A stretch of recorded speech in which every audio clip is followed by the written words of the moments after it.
Sitamarhi police थाने के police उप निरीक्षक अनिकेत सोनवाने द्वारा दी गई जानकारी के मुताबिक सीतामढ़ी इलाके में दुकानों में चोरी करने वाले आरोपियों को पुलिस ने गिरफ्तार कर लिया है। वहीं उनके फरार साथियों की तलाश पुलिस द्वारा की जा रही है। आरोपियों के खिलाफ मामला दर्ज कर लिया गया है और आगे की जांच पुलिस कर रही है। पुलिस ने सीसीटीवी फुटेज द्वारा एक आरोपी को गिरफ्तार कर लिया है।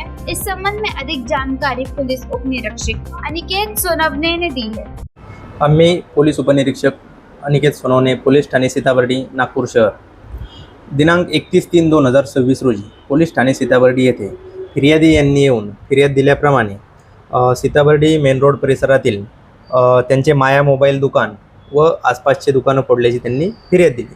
त्यानंतर पोलीस ठाण्याला फिर्याद दाखल झाल्याच्या नंतर आम्ही व आमचे वाहन चोरी प्रतिबंधक पथक सदर आरोपींच्या मार्गावर होते।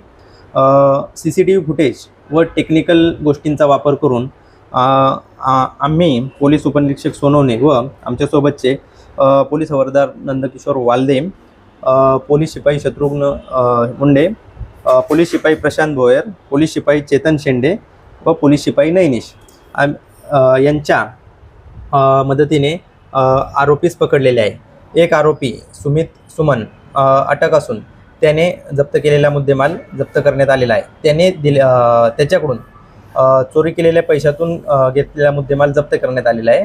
तसेच त्यामधील एक मुलगी विधी संघर्षीग्रस्त असून तिला तिच्या आईच्या ताब्यात देण्यात येऊन सूचनापत्र देण्यात आलेले आहे। तसेच एक फरार असलेला आरोपी संतोष उर्फ कालू नागदिवे फरार आहे। त्याच्या मार्गावरती पोलीस आहेत। तसेच आम्ही सदरचा तपास हा नागपूर शहराचे कमिशनर माननीय रवींद्र सिंगल साहेब, जॉईंट CP साहेब, DCP झोन 2 साहेब, ACP सीताबर्डी विभाग चे साहेब आणि सीताबर्डी पोलीस स्टेशनचे वरिष्ठ पोलीस निरीक्षक माननीय राजपूत साहेब यांच्या मार्गदर्शनाखाली आम्ही तपास केलेला आहे।